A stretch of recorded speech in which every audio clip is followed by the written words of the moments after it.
Hello students, तो आज वाले लेक्चर में अपन कंटिन्यू करते हैं मॉडर्न फिजिक्स का जो पार्ट पढ़ रहे थे अपन एटम वाला। और अगर देखा जाए तो बच्चों एटम वाला पार्ट एनसीईआरटी के अकॉर्डिंग, बुक के अकॉर्डिंग तो कंप्लीट हो गया है, बट कुछ क्वेश्चंस हैं जो नीट में और जेई में भी पूछे जा सकते हैं। उसके लिए मैं दो तीन टॉपिक है छोटे छोटे से, उसके लिए आज वाला लेक्चर एंड नेक्स्ट लेक्चर, ये दोनों लेक्चर सिंपली नीट और जेई ओरिएंटेड है कंप्लीटली। मींस इनका बोर्ड में ऐसा कोई थ्योरी तो नहीं दिया है, बट न्यूमेरिकल पूछा जा सकता है, ठीक है ना। तो आप अपने अकॉर्डिंग देख लेना आपको क्या करना है, ठीक है। तो नेक्स्ट टॉपिक आता है अपने पास एटम वाले पार्ट में, एटॉमिक कोलिजन, ठीक है। तो एटॉमिक कोलिजन क्या होती है, देखो इसको समझ लेते हैं। एटॉमिक कोलिजन, ठीक है। सिंपली कोलिजन तो आप लोगों ने पढ़ा ही होगा। सिंपल कोलिजन तो अपन लोगों ने 11th में पढ़ा है। सेंटर ऑफ मास में जब पढ़ते हैं तो कोलिजन के बारे में बताते हैं। और जो कोलिजन होती है वो 3 टाइप की होती है, ये भी आप सबको पता होगा। इलास्टिक कोलिजन होती है, एक इलास्टिक कोलिजन होती है, एक इनइलास्टिक होती है, एक परफेक्टली इनइलास्टिक होती है।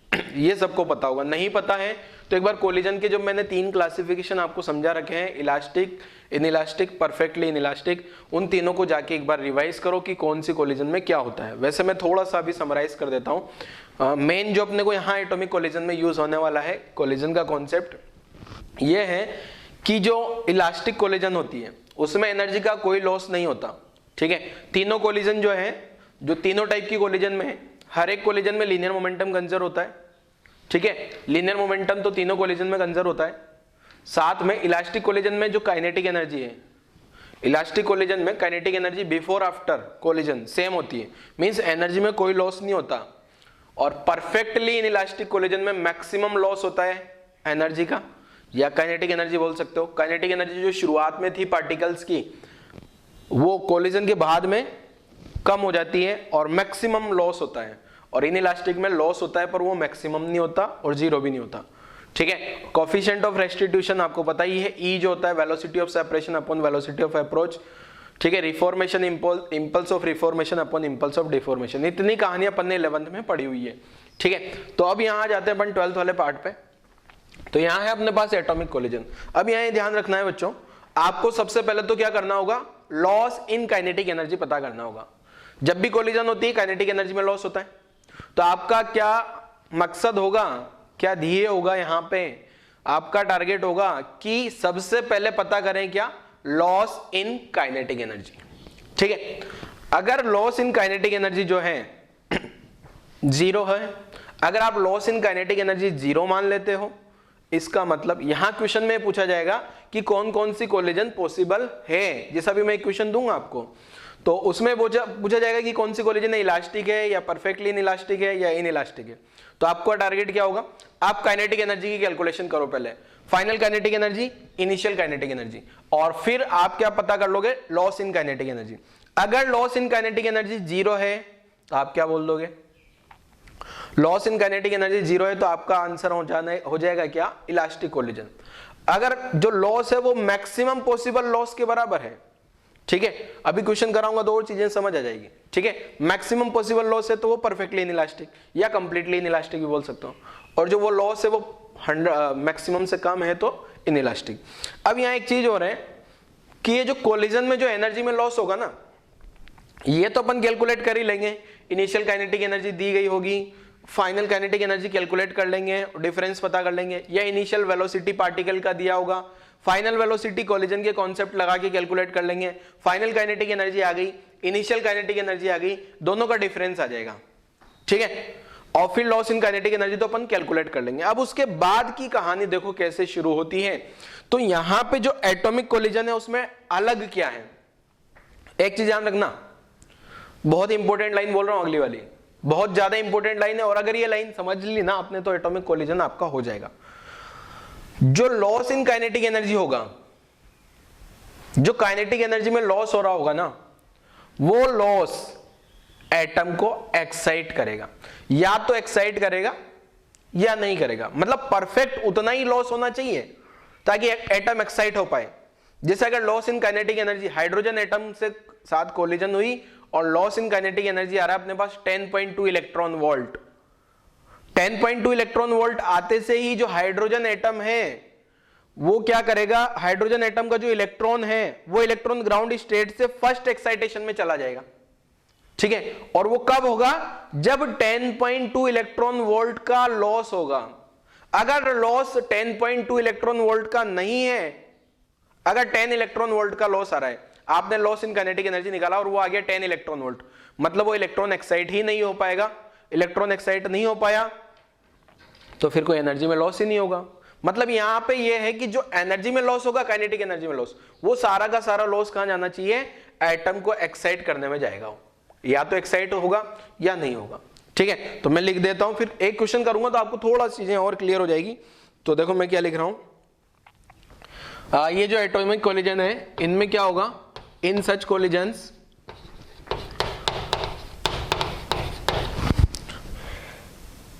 कोलिजन्स assume that, क्या assume करना है आपको, in such collisions assume that the loss in kinetic energy of system, loss in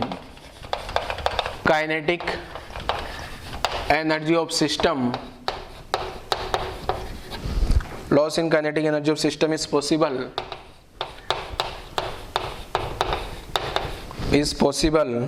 only if it can excite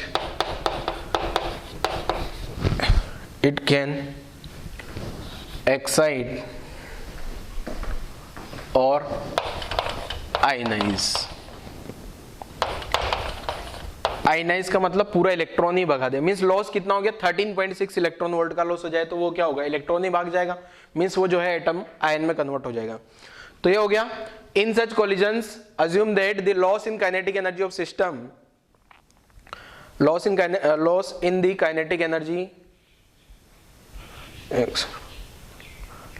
the kinetic energy of system is possible only if it can excite और ionise. मतलब क्या हो कि जो kinetic energy में जो loss होगा, वो लॉस क्या होगा, वो तभी पॉसिबल है जब वो या तो एक्साइट कर पाए, या आप सिंपल एक्साइट समझ सकते हो आप, तो आयनाइज तो एक्साइट का ही एक फॉर्म है ना, आयनाइजेशन तो एक्साइटेशन का एक फॉर्म है, ठीक है, एक स्पेशल केस हो गया। तो काइनेटिक एनर्जी लॉस तभी होगी कब, जब एटम आयनाइज हो पाए। अगर एटम आयनाइज नहीं हो पा रहा है मतलब कोई लॉस नहीं होगा। तो आप लॉस की कैलकुलेशन करो, अगर जीरो लॉस है तो इलास्टिक कोलिजन, ठीक है, लॉस जो है जीरो है तो इलास्टिक कोलिजन बोल देंगे, ये सबको पता ही होगा, जीरो लॉस होगा,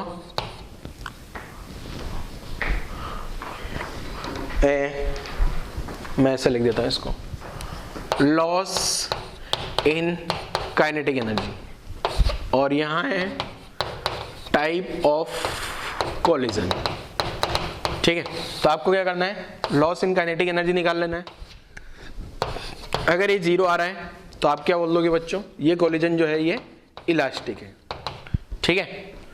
और अगर मैक्सिमम लॉस है तो इसको बोल देंगे अपन कंप्लीटली इलास्टिक या perfectly in elastic, perfectly in elastic. और यहाँ जो लॉस जो है, कुछ लॉस हो रहा है, कुछ भी लॉस है बट वो मैक्सिमम नहीं है, तो इसको बोल देंगे अपन इन इलास्टिक। ध्यान रखना यहाँ लॉस है, लॉस का मतलब वो मैक्सिमम नहीं है, अदर देन मैक्सिमम, ठीक है, क्योंकि मैंने मैक्सिमम लॉस का अलग कॉलम बना दिया है, मैक्सिमम लॉस के लिए अलग कॉलम बना दिया अपन ने, और लॉस के लिए अलग कॉलम बना लिया। जीरो लॉस होगा तो इलास्टिक बोल देना, मैक्सिमम होगा तो परफेक्टली इन इलास्टिक या कंप्लीटली इन इलास्टिक, और लॉस हो रहा है कुछ बट वो मैक्सिमम नहीं होना चाहिए, ठीक है, तो इन इलास्टिक हो जाएगी। तो यहां तक की कहानी आप जल्दी से लिख लो बच्चों, फिर एक क्वेश्चन के थ्रू पूरा का पूरा समझा देता हूं। एक क्वेश्चन मैं करवाऊंगा और एक या दो क्वेश्चन आपसे सोल्व करने के लिए बोल दूंगा। किसी को लगता है सर फर्स्ट वाला क्वेश्चन हम खुद से ट्राई कर सकते हैं, तो वो भी आप लोग ट्राई कर सकते हो, मैं तो बोलूंगा ट्राई करो, करना भी चाहिए। चलो आगे बढ़े। तो यहाँ तक की कहानी वीडियो पोस्ट करके आप लोग लिख लो जल्दी से बच्चे यहाँ तक की कहानी लिख लो जल्दी पहले, फिर अपन आ जाते हैं अगले क्वेश्चन पे। तो क्वेश्चन लिखता हूं मैं जरा, क्वेश्चन क्या है। तो पहले तो इसको रब कर देते हैं बच्चों, वीडियो पोस्ट करके आई थिंक आप लोगों ने लिख लिया होगा।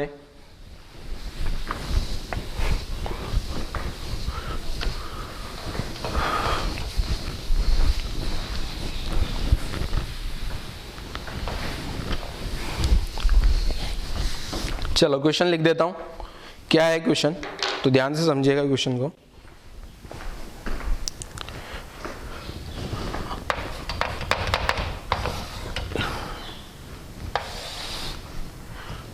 यहाँ पे ये है एक न्यूट्रॉन, न्यूट्रॉन समझते होंगे आप, प्रोटॉन न्यूट्रॉन, ठीक है। ये इधर भाग रहा है एंड इसकी काइनेटिक एनर्जी k है, इसकी काइनेटिक एनर्जी k मान लो, और ये है अपना हाइड्रोजन एटम, हाइड्रोजन एटम है, और ये रेस्ट पे है, हाइड्रोजन एटम एट रेस्ट, ठीक है, इन ग्राउंड स्टेट। ग्राउंड स्टेट पे ये, ग्राउंड स्टेट मतलब n इक्वल टू 1 में इलेक्ट्रॉन है एंड फ्री टू मूव, और ये मूव भी कर सकता है, फ्री टू मूव। मतलब क्या है कि ये जो न्यूट्रॉन है ना, अगर मान लो इधर k काइनेटिक एनर्जी से आ रहा है तो हाइड्रोजन एटम को हिट करेगा। ये जो न्यूट्रॉन है k काइनेटिक एनर्जी इसके पास है, मतलब कुछ न कुछ वेलोसिटी होगी, इसका मास तो है, या कि अगर इस हाइड्रोजन एटम को हिट करता है तो वो जो हाइड्रोजन एटम शुरुआत में रेस्ट में था वो बाद में मूव करने लग सकता है, ठीक है, साथ में ये ग्राउंड स्टेट में। अब क्वेश्चन क्या है देखो अपना, इफ k,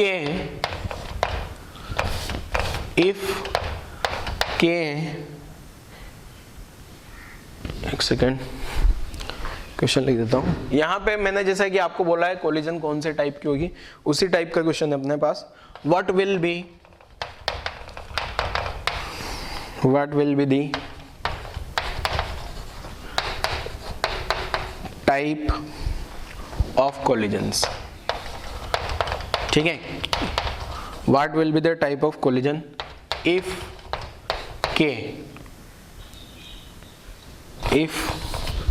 फर्स्ट k का जो वैल्यू है ना बेटा वो 14 इलेक्ट्रॉन वोल्ट हो जाए, k मींस इसका न्यूट्रॉन का काइनेटिक एनर्जी। सेकेंड k का जो वैल्यू है ना ये 20.4 इलेक्ट्रॉन वोल्ट हो जाए। थर्ड k का जो वैल्यू है ये 22 इलेक्ट्रॉन वोल्ट हो जाए, ठीक है, 22 इलेक्ट्रॉन वोल्ट हो जाए। फोर्थ k का जो वैल्यू है ये 24.18 इलेक्ट्रॉन वोल्ट हो जाए। मतलब अपना जो आंसर है ना बच्चे, मतलब ये 4 आंसर आएंगे, हो सकता है पहले का आंसर इलास्टिक हो सकता है इनइलास्टिक, परफेक्टली इनइलास्टिक, या पॉसिबल केस बताने आपको क्या पॉसिबिलिटी है, मींस ये वाले केस में क्या क्या हो सकता है, ये वाले में क्या क्या हो सकता है, कौन कौन सी कोलिजन होगी, ठीक है। इसका इनिशियल काइनेटिक एनर्जी k है, न्यूट्रॉन हाइड्रोजन एटम से आगे हिट करता है, तो सबसे पहला काम तो आपको लॉस पता करना है कि ये जब दोनों ये आंख से आके हिट कर रहा है इधर, तो ऐसी सिचुएशन में मैक्सिमम लॉस कितना हो सकता है ये पता करना। पहला काम क्या है, मैक्सिमम लॉस पता करना, क्योंकि जीरो लॉस तो हर बार हो सकता है ना, लॉस कुछ भी ना हो, मतलब ये एटम एक्साइट होगा या नहीं होगा अपने को नहीं पता, ये पॉसिबिलिटी है, प्रोबेबिलिटी है, मतलब अपन ऐसा ही बस पता कर रहे हैं कि हाँ लॉस हो गया तो कितना होगा ये पता करना है। तो आप इसके लिए सबसे पहले बच्चों मैक्सिमम लॉस पता करना होगा। आपको क्या पता करना होगा, हर एक क्वेश्चन में मैक्सिमम लॉस, तो हर एक क्वेश्चन में मैक्सिमम लॉस पता करो। तो मैक्सिमम लॉस पता करने के लिए आपको पता है मैक्सिमम लॉस कब होता है बच्चे, मैक्सिमम लॉस कब होता है, जब कोलिजन को अपन क्या मान ले, परफेक्टली इनइलास्टिक। अभी परफेक्टली इनइलास्टिक होगी इस बात की गारंटी नहीं है, ठीक है। तो आप क्या करो, पहले तो मैक्सिमम लॉस निकालो, ये वाले न्यूट्रॉन को हाइड्रोजन एटम से कोलाइड करा के ऐसी सिचुएशन देख लो जब मैक्सिमम लॉस आ रहा है, और मैक्सिमम लॉस कितना आ रहा है ये पता करो, ठीक है। तो सबसे पहला काम मैक्सिमम लॉस पता करो, जरा मैक्सिमम लॉस पता कर लीजिए आप लोग कितना होगा।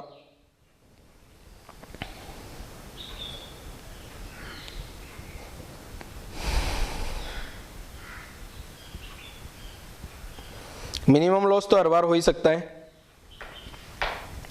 चलो मैं लिख देता हूं पहले मैं सॉल्यूशन जनरलाइज कर रहा हूं, फिर अपन 1 2 3 के लिए कर देंगे उसको, ठीक है ना। देखो मिनिमम लॉस तो हर बार हो सकता है जीरो, मिनिमम लॉस तो क्या हो सकता है, मिनिमम लॉस तो जीरो हो सकता है, ये तो हर बार पॉसिबल है, ठीक है। अब मैक्सिमम लॉस पता करते हैं। मैक्सिमम लॉस कब आता है, ये मिनिमम लॉस तो कब आता है, जब इलास्टिक कोलिजन हो, इलास्टिक कोलिजन हो, ठीक है। मैक्सिमम लॉस कब होगा, जब कौन सी कोलिजन हो, परफेक्टली इनइलास्टिक, ठीक है। इसमें भी जो 4 पार्ट है ना, फर्स्ट एंड सेकंड पार्ट में सोल्व करके बता देता हूं आपको, थर्ड एंड फोर्थ खुद से ट्राई करना, ठीक है। फर्स्ट एंड सेकंड पार्ट में सोल्व कर देता हूं इसका, फर्स्ट सेकंड में सोल्व कर दूं, थर्ड फोर्थ आप खुद से सोल्व करना, ठीक है। तो अभी क्या है, देखो बच्चों, अभी ये चारों पार्ट को अगर मैं यहां तक का पार्ट छोड़ दूं नीचे वाला, तो ऊपर वाला क्वेश्चन लेके चले तो अपन ने मैक्सिमम लॉस की कैलकुलेशन करता हूं। मैं क्या कर रहा हूं, maximum loss calculation, maximum loss calculate करके देखते हैं कितना आ रहा है, ठीक है। मैक्सिमम लॉस की कैलकुलेशन कर लेते हैं। तो मैक्सिमम लॉस कब होगा, ये जो न्यूट्रॉन है ना बेटा, ये न्यूट्रॉन इधर भाग रहा है K से, और यहाँ हाइड्रोजन एटम रेस्ट में है। आफ्टर कोलिजन क्या हो जाए, मैक्सिमम लॉस कब होगा, जब ये दोनों साथ में चलने लग जाए, ठीक है। अब ये इसका इनिशियल वेलोसिटी तो 0 है, इसका तो इनिशियल वेलोसिटी 0 है, यहाँ फाइनल वेलोसिटी v मान लिया, इसका इनिशियल वेलोसिटी u मान लिया, ठीक है। तो अब क्या होगा, अब मास, न्यूट्रॉन और हाइड्रोजन एटम दोनों का मास आपको पता होना चाहिए वैसे तो, बट यहां पे क्या है ना, अपन ये मान लेते हैं कि जो न्यूट्रॉन का मास है और हाइड्रोजन का मास है ऑलमोस्ट बराबर बराबर सा है, क्योंकि आपको पता होगा दोनों के मास में ज्यादा डिफरेंस नहीं होता। हाइड्रोजन एटम मतलब सिंपली एक प्रोटॉन, और प्रोटॉन और न्यूट्रॉन का मास तो ऑलमोस्ट इक्वल इक्वल है। इसका मतलब इसका मास, जो न्यूट्रॉन का मास मैंने है, ये हाइड्रोजन एटम दोनों का मास m और m मान लिया, ठीक है। इसका मास m है, इसका मास, तो यहाँ m और m 2m मास का सिस्टम हो जाएगा। तो आपको हर एक कोलिजन, जब भी कोलिजन करते हैं, मैं मैक्सिमम लॉस की कैलकुलेशन कर रहा हूं, मतलब मैंने E का वैल्यू क्या मान लिया होगा, 0, मतलब कोई सेपरेशन नहीं हो रहा है। पहला तो मैंने ऐसे मान ही लिया ऑलरेडी, ठीक है ना। अब मैं क्या लिखता हूँ, लीनियर मोमेंटम कंजर्वेशन, आपको पता होगा LMC, शॉर्ट में लीनियर मोमेंटम कंजर्वेशन लिखता हूँ, LMC4 सिस्टम। ये जो सिस्टम है ना, इसका लीनियर मोमेंटम कंजर्वेशन लिखते हैं। शुरुआत का मोमेंटम क्या हो जाएगा, m into u plus m into 0 equal to 2m into v. 2m क्यों लिखा, ये दोनों कंबाइन चलेंगे ना। मैक्सिमम लॉस की कैलकुलेशन कर रहा हूं, मैक्सिमम लॉस होगा परफेक्टली इनइलास्टिक में, और परफेक्टली इनइलास्टिक में दोनों एक साथ चलते हैं। जिन बच्चों को कोलिजन में प्रॉब्लम है, कोलिजन नहीं आता है, पुराना कोलिजन आना चाहिए तो ये चीजें समझ आएगी, वरना इसको स्किप कर सकते हो आप अगर आपको पुराना कोलिजन नहीं आता है तो। या फिर जो बच्चों को लगता है नहीं सर हम एक बार कोलिजन रिवाइज कर लेते हैं, तो बहुत बढ़िया है, कोलिजन को एक बार रिवाइज करो, फिर आपको इजीली समझ आ जाएगा, ठीक है। तो मैक्सिमम लॉस कैलकुलेशन में मैंने कौन सी कोलिजन मान ली, परफेक्टली इनइलास्टिक। सोल्व करता हूं यहां से, तो यहां से m से m गायब हो गया, और ये v जो आ रहा है ना, वो u/2 आया, ठीक है। v क्या आ गया, ये v जो है फाइनल वेलोसिटी कितना होगी, इनिशियल, ये जो न्यूट्रॉन जिस स्पीड से आ रहा था ना, हाइड्रोजन एटम से टकराने के बाद आधी स्पीड से दोनों जा रहे हैं, बट अब मुझे लॉस इन काइनेटिक एनर्जी निकालना है, loss in kinetic energy of system. आपको जब मैंने लिखाया था एटॉमिक कोलिजन में, आपको क्या पता करना है, loss in kinetic energy of system. System ने कितना काइनेटिक एनर्जी में लॉस किया, तो सिस्टम की काइनेटिक एनर्जी में लॉस जो है, शुरुआत का half m u square plus 0, ये तो इनिशियल काइनेटिक एनर्जी आ गई। जब भी लॉस निकालते हैं तो इनिशियल माइनस फाइनल करते हैं क्या बच्चे, तो initial kinetic energy minus final kinetic energy जो है ना, दोनों का स्पीड बराबर बराबर है, तो मैं एक काम करता हूं, दोनों को एक साथ लिख देता हूं। हाफ m की जगह मैंने 2m क्यों लिख लिया, क्योंकि ये कंबाइंड मास हो गया, और v की जगह क्या लिख लूं मैं, u/2। u/2 इसलिए लिखा क्योंकि ये u से u कैंसिल, ये जो u है ना, यहां से इस k को मैं हाफ एम यू स्क्वायर लिख दूंगा, ठीक है, इसलिए मैंने v को रिप्लेस कर दिया। तो ये जो लॉस आया, अब मैं सिंपली बार बार इसी कहानी नहीं लिखूंगा, सिंपल मैं अब लॉस लिख दिया करूंगा। वैसे ये लॉस लिखूंगा, मतलब आपको समझ लेना ये लॉस क्या है, ये पूरा लाइन है, loss in kinetic energy of system. तो 1/2 mu स्क्वायर माइनस ये 2 से 2 गायब हो गया, 1/4 आ गया यहाँ पे, 1/4 mu स्क्वायर। सोल्व करूंगा तो ये आ गया 1/4 mu स्क्वायर। अब यहां से ये जो k का वैल्यू है बेटा, ये k का वैल्यू क्या था, हाफ mu स्क्वायर है क्या, तो ये 1/4 हो गया, इसका मतलब k/2 हो गया। तो लॉस कितना आ गया अपने पास, k/2 मैक्सिमम लॉस। अब ये जो मैक्सिमम लॉस है k/2 है, अब चारों केस में मैं मैक्सिमम लॉस पता करूं, यहां मैक्सिमम लॉस कितना हो सकता है 7, यहां कितना हो सकता है 10.2, यहां 11, और ये 12.09 हो जाएगा क्या, ये 24 है ना तो 12, और ये 18 है तो 09, ठीक है। ये 4 पैटर्न के लॉस हो सकते हैं मैक्सिमम लॉस, ठीक है। तो यहां पे मैक्सिमम लॉस कितना हो सकता है, यहां मैक्सिमम लॉस, यहां मैक्सिमम लॉस, यहां मैक्सिमम। देखो यहां तक की कैलकुलेशन तो अपने पास 11th की कैलकुलेशन है, 11th में ऐसी सारी कहानी समझी थी। अब इसके बाद की जो कैलकुलेशन समझा रहा हूं ना मैं, वो एटॉमिक कोलिजन में बड़ा इंपॉर्टेंट रोल है उसका, ठीक है, एटॉमिक कोलिजन तभी समझ में आएगी जब वो समझ आए। तो अब मेरे पास इधर स्पेस नहीं है तो मैं इस क्वेश्चन को रब कर देता हूं। आप लोगों ने आई थिंक क्वेश्चन लिख लिया होगा वीडियो पोस्ट करके, अगर आपने क्वेश्चन ट्राई किया तो थोड़ा बहुत भी। अब देखो अब क्या करना चाह रहे हैं अपन, आगे क्वेश्चन सोल्व करते हैं यहां से। अब मेरे पास जो मैक्सिमम लॉस आ गया, हाइड्रोजन एटम है, तो ये जो मैक्सिमम लॉस है, एक सेकंड में चाह रहा हूं कैसे सोल्व करें। यहां तो अपन लिख देते हैं मैक्सिमम लॉस। मैक्सिमम लॉस कितना आ रहा है, K/2, और यहां लिख देते हैं type of collision. Type of collision, वैसे मुझे नहीं लगता इतने से स्पेस में आ जाएगा, इसको मैं रब कर दूंगा फिर यहां से, पहले समझा देता है ना। तो पहले वाले पार्ट में क्या था, मैक्सिमम लॉस K/2, K/2 बोले तो कितना आ गया, 7 इलेक्ट्रॉन वोल्ट हो गया क्या, 14 डिवाइड बाई 2 करोगे तो 7 हो गया। अब ये बताओ जो ये फर्स्ट वाला पार्ट है, क्या 7 इलेक्ट्रॉन वोल्ट कभी लॉस होगा, क्या 7 इलेक्ट्रॉन वोल्ट से इलेक्ट्रॉन एक्साइट हो सकता है क्या, ना। इलेक्ट्रॉन को एक्साइट करने के लिए मिनिमम कितना चाहिए होता है हाइड्रोजन एटम में, 10.2, तब जाके इलेक्ट्रॉन ग्राउंड से n=1 में आता है। तो ये मैक्सिमम लॉस 7 इलेक्ट्रॉन वोल्ट होगा। ये तो अपना नॉर्मल 11th वाला मैकेनिक्स बोलता है, बट यहां पे जो अपन ने 12th में पढ़ा एटॉमिक कोलिजन में, एटॉमिक कोलिजन में मैंने बताया कि लॉस होगा ना तो तभी होगा जब एटम एक्साइट हो रहा है। तो ये 7 इलेक्ट्रॉन वोल्ट से एक्साइट तो हो नहीं सकता, इसका मतलब यहां पे लॉस 0 हो। अगर लॉस 0 है तो कोलिजन कौन सी हो गई, इलास्टिक। बस मैक्सिमम लॉस तो हो ही नहीं सकता, ठीक है। मैक्सिमम लॉस क्यों नहीं हो सकता, क्योंकि ये पूरा का पूरा मैक्सिमम लॉस हो जाए ना, वो मैक्सिमम लॉस भी हाइड्रोजन एटम को एक्साइट नहीं कर पा रहा, ठीक है, इसलिए लॉस नहीं होने वाला। ऐसे ही सेकंड क्वेश्चन समझते हैं। सेकंड वाला जो क्वेश्चन है उसमें K/2 करोगे ना बच्चे आप लोग, तो K/2 कितना आ गया यहां से, 10.2 इलेक्ट्रॉन वोल्ट। अब अगर ये 10.2 इलेक्ट्रॉन वोल्ट लॉस हो गया, एक काम करो आप यहां तक की कहानी लिख लो, इधर तक की, मैं इसको रब कर रहा हूं क्योंकि, ठीक है।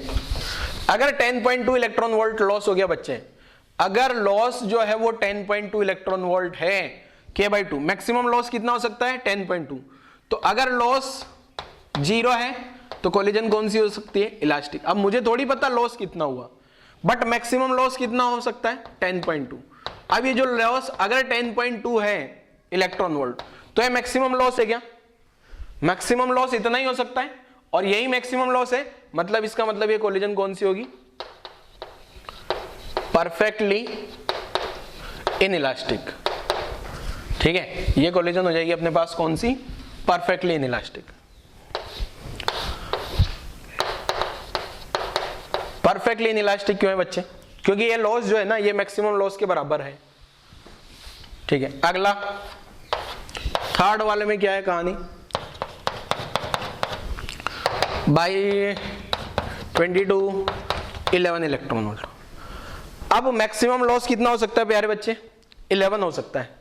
तो इस 11 के अंदर 0 भी आ रहा है और 10.2 भी आ रहा है, 0 और 10.2 दोनों हो सकते हैं क्या, अरे मैक्सिमम लॉस 11 इलेक्ट्रॉन वोल्ट है क्या, मैक्सिमम लॉस कितना है 11 इलेक्ट्रॉन वोल्ट, ठीक है।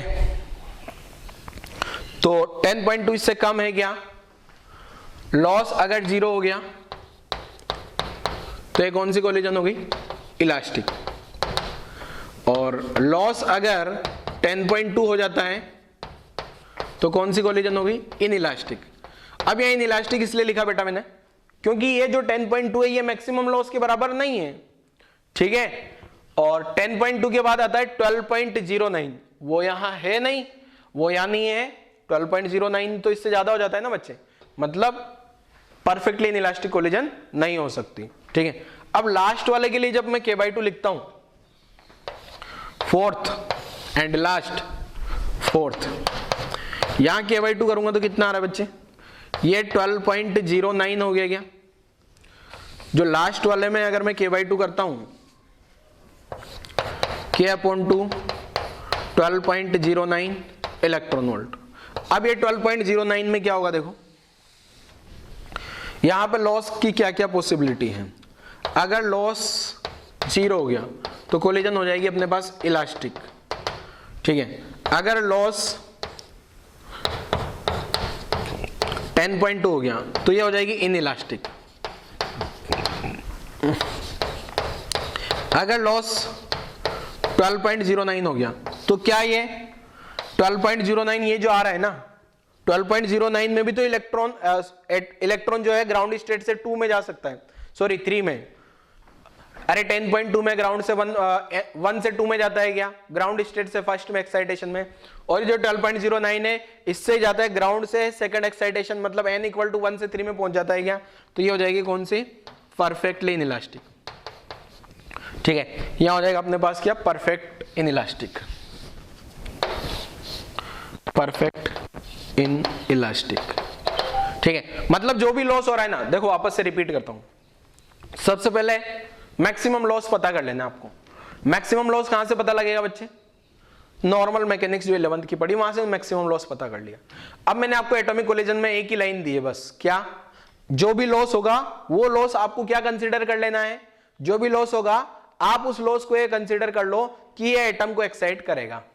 एटम लॉस जो भी होगा वो कहां जाएगा, एटम के एक्साइटेशन में। अगर एटम एक्साइट हो पा रहा है तो क्या वो एक्साइटेशन के लिए जो मैक्सिमम लॉस पूरा का पूरा यूटिलाइज हो रहा है क्या, अगर मैक्सिमम लॉस यूटिलाइज हो पा रहा है इसका मतलब परफेक्टली इलास्टिक। इलास्टिक तो हर बार होगी, इलास्टिक तो हर बार ही लिखा है, देखो मैंने, आप ध्यान से देखोगे तो लॉस 0 तो सब जगह हो सकता है, पता नहीं कितना लॉस हो।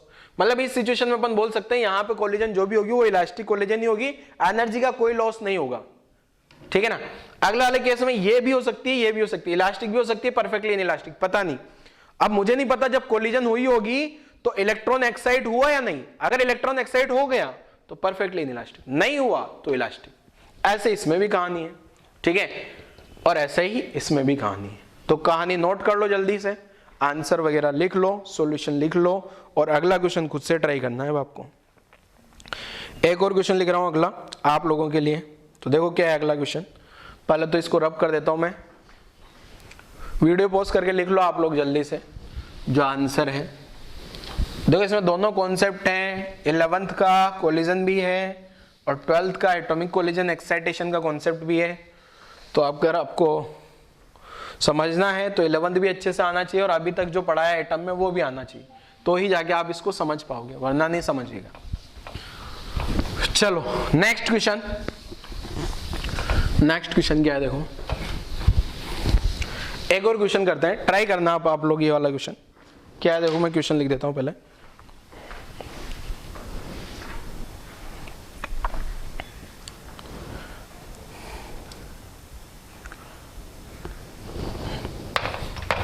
देखोगे ए हीलियम He+, अच्छे से नहीं लिखा है, अच्छे से लिखने के लिए ट्राई करते हैं। A helium plus ion, helium plus ion is at rest, ठीक है, ये रेस्ट में है, and is in ground state, and is in ground state, ground state में भी है साथ में।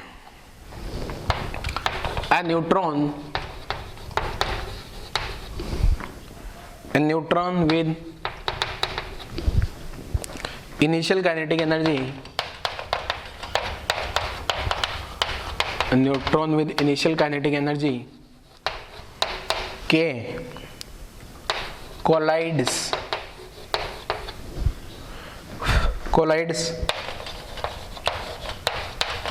head on with the He plus ion. Find minimum value of K. Find minimum value of K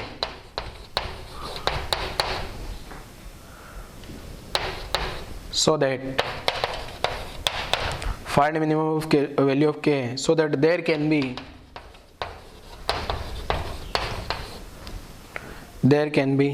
an inelastic collision, inelastic inelastic collision between these two particles.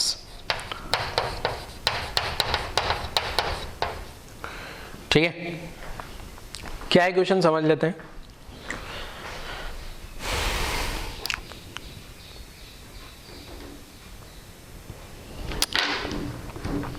Question समझते हैं जरा। एक He ion है जो कि रेस्ट में है, helium ion है, ये तो रेस्ट में आ गया, ठीक है।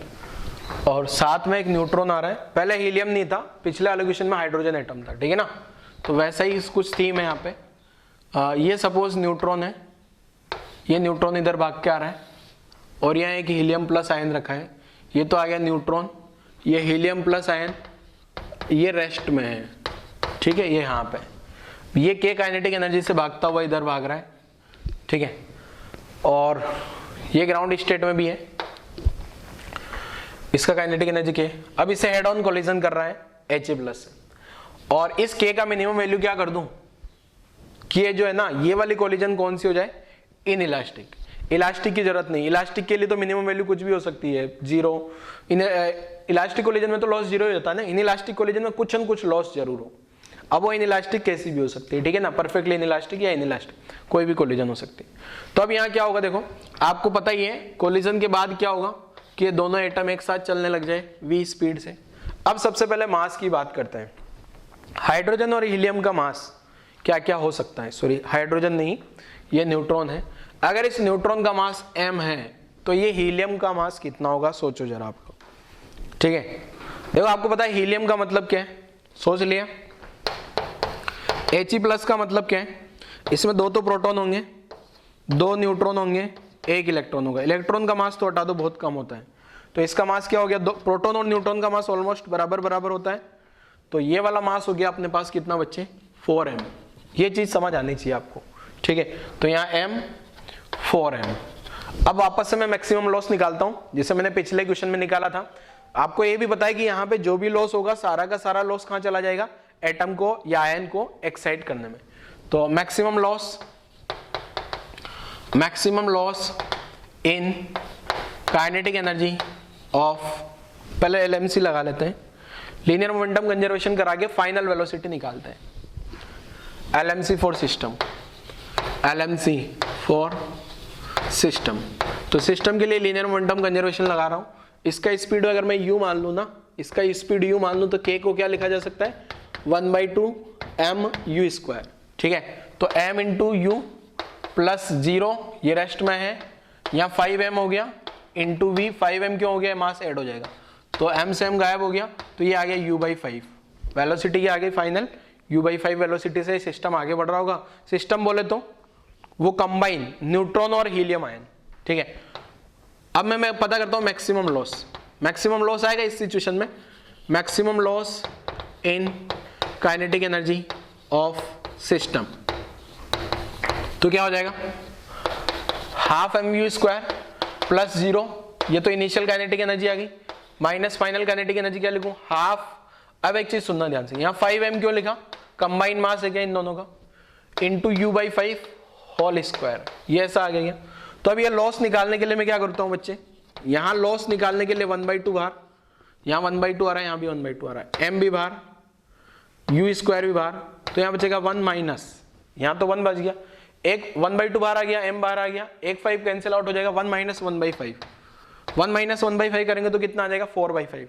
तो ये ½ mu² की जगह तो मैं क्या लिख लूँ, k, ये ½ mu² यहाँ से k के बराबर लिख लिया, ये ½ mu², 1 - 1/5 क्या हो गया, 4/5। तो लॉस जो आ गया ना, वो आ गया 4/5k, ठीक है, 4/5k हो गया। अब आपको पता है कि हाइड्रोजन एटम के लिए, हाइड्रोजन एटम की जगह यहाँ कौन आ गया, अगर हाइड्रोजन एटम होता तो उसके लिए क्या होता है, 10.2 इलेक्ट्रॉन वोल्ट मिनिमम होना चाहिए लॉस, 10.2 मिनिमम लॉस होना चाहिए ना हाइड्रोजन एटम के लिए। और अगला 12.09 इलेक्ट्रॉन वोल्ट या 12.75। नेक्स्ट मैंने बोला ये 3 आप रट के रखो, बहुत बार काम आता है।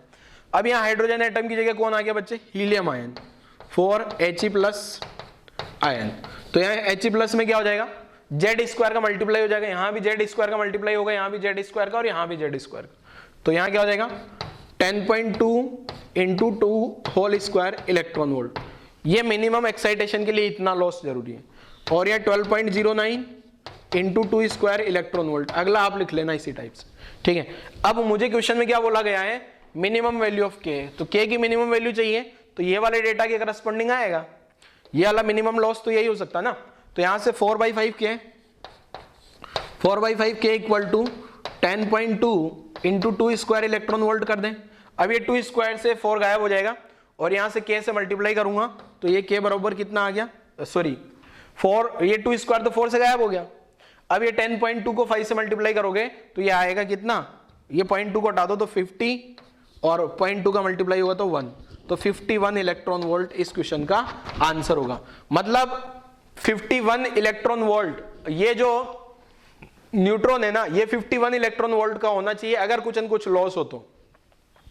इससे कम एनर्जी का ये हुआ ना तो हमेशा इलास्टिक कोलिजन होगी। हमेशा क्या होगी, इसकी काइनेटिक एनर्जी 50 इलेक्ट्रॉन वोल्ट हो, 49, 30, 20 कुछ भी हो, तो हर बार कोई लॉस नहीं होगा क्योंकि वो हीलियम आयन एक्साइट ही नहीं हो पाया।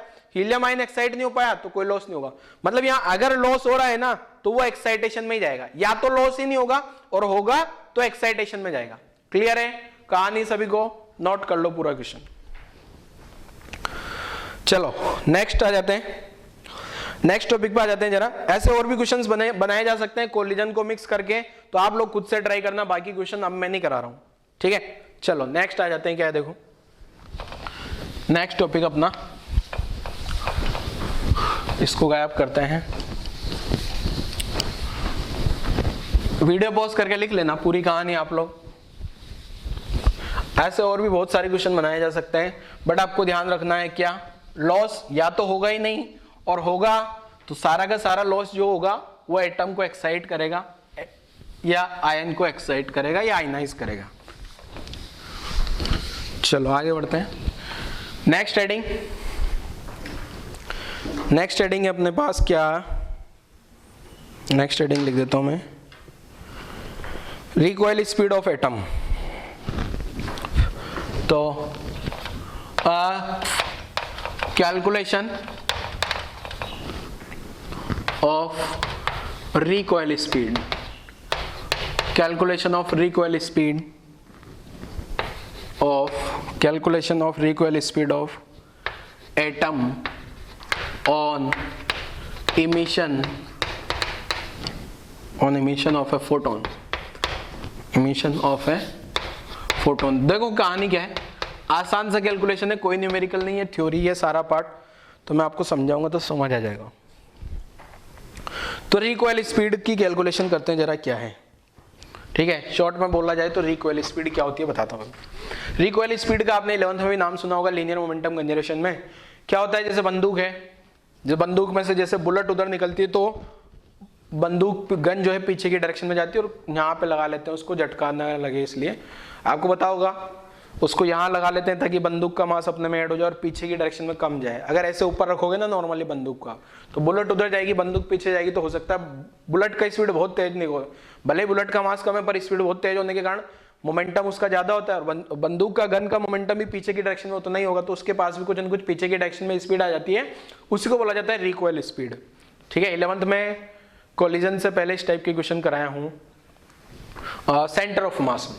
तो यहाँ भी वैसी कुछ कहानी है, जो एटम है वो एक्साइटेशन स्टेट में होता है ना, एटम एक्साइटेशन स्टेट में होगा, मीन्स इलेक्ट्रॉन एक्साइटेड है n = 2 में। अब जैसे वो n = 1 में आता है तो एक फोटोन को रिलीज करता है। फोटोन बोले तो मास, फोटोन लाइट का बिहेवियर भी पार्टिकल के जैसा होता है। तो वो फोटोन जो है, मान लो मैं एटम हूं यहाँ पे और एटम में एक इलेक्ट्रॉन यहां से यहां गिरा तो एक फोटोन निकल के भागेगा।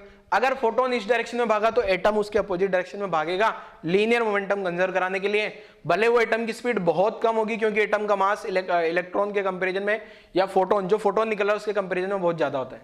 वैसे फोटोन का तो मास होता ही नहीं, बट अपन पार्टिकल नेचर उसकी स्पीड के कारण कुछ न कुछ मास मानते हैं = mc² से। तो कहानी समझते हैं जरा क्या है देखो। तो पहले एक एटम है और वो एटम किस में बच्चे, एक्साइटेशन स्टेट में, ठीक है। मैं लिख भी देता हूं, एक डायग्राम बना रहा हूं मैं, ये डायग्राम आ गया अपने पास एटम का, ठीक है। ये है जो हाइड्रोजन एटम है, एक काम करते हैं लेफ्ट में डायग्राम बनाते हैं, राइट में कैलकुलेशन हो जाएगी। ये पहला डायग्राम में क्या है, ये एक हाइड्रोजन एटम है जो एक्साइटेशन स्टेट में, hydrogen atom in first excited state, first excited state में है, ठीक है, क्लियर है। और ये रेस्ट में है।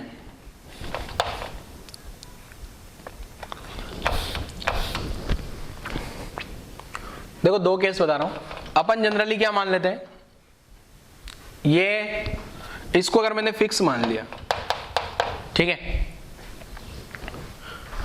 एक सेकंड, इसको अगर मैंने फिक्स मान लिया, ठीक है, इसको अगर मैं फिक्स मान लूं तो जो ये इलेक्ट्रॉन जो है अभी यहाँ इलेक्ट्रॉन फर्स्ट एक्साइटेशन स्टेट में है।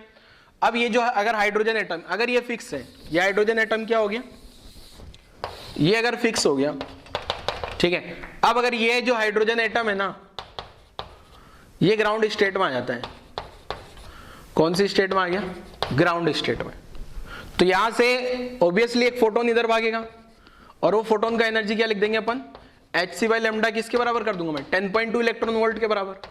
क्योंकि ये जो इलेक्ट्रॉन अगर देखा जाए तो कहां से कहां पहुंच गए, यहां पे इलेक्ट्रॉन था और यहां आ गया n = 2 से 1 में। तो अगर ये एटम फिक्स है तो कोई दिक्कत ही नहीं। अपन ने जो कहानी समझी थी अभी तक, क्या अपन ये मान लेते हैं ये एटम फिक्स है, एटम फिक्स है, हाइड्रोजन एटम मतलब उसको अपन ने मान लिया एक तरीके से ये रेस्ट में ही रहेगा हमेशा, ये फिक्स के जैसा बिहेवियर मान लिया। हाइड्रोजन फर्स्ट एक्साइटेशन में, अब इलेक्ट्रॉन जैसे ही n = 2 से 1 में जाता है, अब वो डायग्राम नहीं बना रहा हूं मैं इलेक्ट्रॉन वगैरह का, तो इलेक्ट्रॉन जैसे ग्राउंड स्टेट में आएगा ना, इलेक्ट्रॉन ग्राउंड स्टेट में आएगा तो एक फोटोन इमिट होगा और वो फोटोन ये भाग रहा है 10.2 इलेक्ट्रॉन वोल्ट का, ठीक है। अब अगर ये जो है ना हाइड्रोजन एटम फिक्स नहीं होता तो क्या होता, देखो इसको थोड़ा इधर लिख देते हैं ताकि स्पेस मिलेगा। यहां पे जो फोटोन निकला E = hc/λ = 10.2 इलेक्ट्रॉन वोल्ट, ठीक है। चलो अब आगे बढ़ते हैं। दूसरे केस में क्या करूं, अगर ये हाइड्रोजन एटम जो है ना, दूसरी सिचुएशन में ये जो हाइड्रोजन एटम है ये फिक्स ना हो, ठीक है, फ्री टू मूव हो। अब केस सेकेंड, इसको केस ही नाम दे देता हूं मैं, केस फर्स्ट, ठीक है। यहां पे क्या हो रहा है बच्चे, ये जो हाइड्रोजन एटम है, ये हाइड्रोजन एटम पहले तो ये मूवेबल है, फिक्स नहीं है, और वही सेम कहानी hydrogen atom in first excited state, first excitation state में है। अब जैसे एक इलेक्ट्रॉन को इमिट करता है, ये हाइड्रोजन एटम एक इलेक्ट्रॉन को इमिट करता है, सॉरी फोटोन को, तो ये फोटोन तो इधर जाएगा, फोटोन इधर जाएगा और ये हाइड्रोजन एटम इधर पीछे की डायरेक्शन में जाएगा। इसको बोला जाता है रिकॉइल स्पीड। इसी v को क्या बोलते हैं अपन,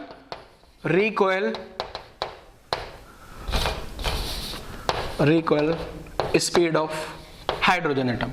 और भी एटम हो तो उसके लिए भी की जा सकती है। और यहां पे ये जो इधर जा रहा होगा ना, यहां पे अब ये लेमडा नहीं आने वाला, ये लेमडा कुछ बदल जाएगा। तो मैं यहां पे इसको, यहां जो फोटोन भाग रहा होगा ना इस डायरेक्शन में, वहां पे उस फोटोन का जो एनर्जी है वो मैं अब hc/λ 10.2 के बराबर नहीं लिखने वाला हूं, ठीक है। तो देखो क्या लिखने वाला हूं, इसका मैं मोमेंटम लिखता हूं। इसका मोमेंटम क्या होगा, ये वाले फोटोन का मोमेंटम h/λ होगा, बट यहां वाले मोमेंटम जो है p' मान लिया, वो h/λ' हो जाएगा। लेमडा बदल गया यहाँ पे, ठीक है। लेमडा क्यों बदल गया, क्योंकि ये जो एनर्जी है ना, ये वाला फोटोन अलग होगा और ये वाला फोटोन अलग होगा। अब मैं ये कैलकुलेशन करता हूं कि ये जो फोटोन है, यहां पे जो ये वाली फोटोन की कैलकुलेशन तो अपन ने करना सीखा हुआ है। यहां पे फोटोन का वेवलेंथ निकालना, तो hc का वैल्यू रख दो, hc का वैल्यू पता है ना, ये 10.2 से डिवाइड करना, लेमडा आ जाएगा। तो ये वाली कैलकुलेशन तो अपन पहले कर चुके हैं। बट अगर रिकॉइल को कंसीडर कर लें, अभी तक कुछ नहीं बोला होता है ना, तो अपन ये मानेंगे कि हाइड्रोजन एटम फिक्स है, क्वेश्चन में कुछ नहीं बोला। जब स्पेसिफाई कर दिया जाए कि रिकॉइल स्पीड पता करो, तो ये कैलकुलेशन करनी है जो मैं आपको समझा रहा हूं। तो सबसे पहले तो अपन क्या कर सकते हैं, linear momentum conservation for system, system के लिए लीनियर मोमेंटम कंजर्वेशन लगाते हैं। तो शुरुआत में सिस्टम रेस्ट में था, गया रेस्ट में है, बाद में क्या हुआ, h/λ' तो राइट में आ गया और -mv लेफ्ट में आ गया। ये m किसका मास है, mass of hydrogen atom, mass of hydrogen atom. तो यहां से इक्वेशन क्या आ गई बेटा, m इंटू वी को क्या लिख दिया मैंने, h बाई लेमडा डैश, ये इक्वेशन 1 आ गई। ठीक है, पहली इक्वेशन। दूसरी इक्वेशन लिखता हूं मैं energy conservation. Energy conservation for system, तो ये सिस्टम की जो एनर्जी है वो किधर किधर जा रही है। अब ये जो फोटोन के पास जो वो इलेक्ट्रॉन कहां से कहां मूव किया, n इक्वल टू 2 से 1 में, मींस एक्साइटेशन से ग्राउंड स्टेट में आया, एक्साइटेड स्टेट से ग्राउंड स्टेट में। यहां पे ये ग्राउंड स्टेट में, ठीक है ना, यहां ये हाइड्रोजन एटम किस में बेटा, hydrogen atom ground state. Hydrogen atom जैसे ही ग्राउंड स्टेट में आता है तो क्या होगा, वो एनर्जी कितना एनर्जी मिलने वाला है, 10.2 इलेक्ट्रॉन वोल्ट। अब ये 10.2 इलेक्ट्रॉन वोल्ट क्या होगा, ये hc बाई लेमडा डैश के बराबर तो है ही सही, साथ में उसको कुछ न कुछ रिकॉइल स्पीड भी मिलती है। रिकॉइल, वो हाइड्रोजन एटम उधर भाग रहा है ना, तो साथ में उसके पास कुछ न कुछ काइनेटिक एनर्जी जरूर आएगी। ठीक है, ये इस टाइप की दूसरी इक्वेशन है। अब यहां से अगर देखा जाए, हाइड्रोजन एटम का मास पता है, मतलब H का वैल्यू पता है, V और लेमडा डैश अननोन है, V और लेमडा डैश अननोन है, 10.2 पता है आपको। अच्छा, अभी 10.2 इसलिए लिखा है क्योंकि हाइड्रोजन एटम है और मैंने माना है फर्स्ट एक्साइटेशन है। अगर यहाँ फर्स्ट की जगह सेकंड होता तो अपन यहाँ क्या लिख देते, 12.09। हाइड्रोजन की जगह हीलियम He प्लस आयन होता तो 10.2 इंटू 2 स्क्वायर कर देते, ठीक है, जैसे पिछले क्वेश्चन में किया था। तो ये अब इन दोनों इक्वेशन को सोल्व करूंगा, H का वैल्यू पता, C का वैल्यू पता, M पता है, तो दो अननोन दो इक्वेशन, दोनों इक्वेशन सोल्व की जा सकती है। इक्वेशन 2 है और अननोन भी 2 है। मुझे रिकॉइल स्पीड पता करनी है तो लेमडा डैश का वैल्यू यहां से, लेमडा डैश का वैल्यू यहां से पुट कर दूं यहां पे और इक्वेशन सोल्व करूंगा, V में क्वाड्रेटिक बन जाएगी, सोल्व कर लेना, आंसर आ जाएगा। अरे लेमडा डैश का वैल्यू कितना आएगा, यहां से यहां पुट कर दूंगा क्या, लेमडा डैश का, या h बाई लेमडा डैश का वैल्यू पुट कर दो यहां पे, h अपॉन लेमडा डैश का, h अपॉन लेमडा डैश का वैल्यू क्या आ जाएगा यहां से, m इंटू वी, तो यहां आ जाएगा m v c, c speed of light है, m एटम का मास है, v में क्वाड्रेटिक बन गई, सोल्व कर लेना। पर उस क्वाड्रेटिक को सोल्व करना थोड़ा हार्ड है, तो यहां थोड़ी सी सिंपल कैलकुलेशन करते हैं। अपन ये मानते हैं कि ये जो हाइड्रोजन एटम का मास तो बहुत ज्यादा है, हाइड्रोजन एटम का मास बहुत ज्यादा है, तो इसका रिकॉइल स्पीड बहुत कम होगा, और रिकॉइल स्पीड कम होगा तो v स्क्वायर और कम होगा, मतलब ये वाली टर्म को अपन नेग्लेक्ट कर देते हैं। किसको नेग्लेक्ट कर देते हैं अपन, mv स्क्वायर वाली टर्म को। मींस अपन ये मान लेते हैं कि जो मैक्सिमम एनर्जी है वो कौन लेके जाएगा, मैक्सिमम एनर्जी कौन लेके जाएगा, फोटोन। ठीक है, यहां क्या मास ऑफ H एटम, ये क्या होता है, ज्यादा होता है फोटोन के कंपैरिजन में। ठीक है, mass of hydrogen atom, mass of hydrogen atom is very large than photon, photon से ज्यादा होगा, तो मास ज्यादा हुआ तो v कम होगा रिकॉइल स्पीड से, और v कम होगा तो v स्क्वायर और ज्यादा कम होगा, तो इस वाली टर्म को अपन नेग्लेक्ट कर दें, तो यहां से क्या आ गया अपने पास 10.2 इलेक्ट्रॉन वोल्ट। एक काम करता हूं ना, मैं यहां पे मैं कलर्ड चौक से लिखता हूं, मेरे पास स्पेस नहीं बचा है। ठीक है, ये जो 10.2 इलेक्ट्रॉन वोल्ट है, 10.2 इलेक्ट्रॉन वोल्ट, ये वाली टर्म को नेग्लेक्ट कर दिया मैंने, तो क्या बचेगा, hc बाई लेमडा डैश। ठीक है, आपको लगेगा सर ये तो यहाँ कंसीडर हुआ ही था और वापस नेग्लेक्ट कर दिया आपने तो इसको, बट यहाँ से इक्वेशन बना ली ना अपन ने बेटा, यहाँ से h बाई लेमडा डैश का वैल्यू क्या आ जाएगा, h बाई लेमडा डैश का वैल्यू m इंटू वी आ जाएगा। ये h अपॉन लेमडा डैश का वैल्यू कहाँ से लिखूंगा मैं, फ्रॉम इक्वेशन 1, तो ये कितना हो जाएगा 10.2 electron volt, h upon lambda dash का वैल्यू यहाँ से m v आ गया क्या, तो v क्या आ जाएगा, रिकॉइल स्पीड, ये c एक एक्स्ट्रा आ रहा है ना, तो देखो मैं इधर लिख देता हूं, थोड़ा सा यहां लिखता हूं मैं, जगह यहां पे है। ठीक है, 10.2 इलेक्ट्रॉन वोल्ट बराबर hc बाई लेमडा डैश आ गया। h बाई लेमडा डैश का फ्रॉम इक्वेशन 1 से लिखा मैंने, फ्रॉम इक्वेशन 1, तो आ गया 10.2 electron volt, h upon lambda dash की जगह क्या लिख दिया, mv इंटू c, तो v कितना आ गया 10.2 electron volt upon mc। m किसका मास है, हाइड्रोजन एटम का, m किसका मास है बच्चे, हाइड्रोजन एटम का। ठीक है, तो आप ये पूरी कहानी यहाँ इधर चिपकाना है, यहाँ पे नीचे है ना, ये वाला यहाँ चिपका लेना, तो आपको यहाँ से क्या पता लग गया। अच्छा, 10.2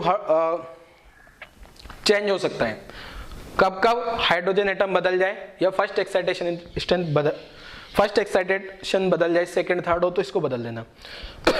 m, अभी तो हाइड्रोजन एटम का मास है, एटम बदल जाए तो उसका मास लिख लेना यहाँ पे। मतलब ये कैलकुलेशन है, फॉर्मूले के टाइप में याद नहीं रखना आपको, एक न्यूमेरिकल है बेसिकली देखा जाए।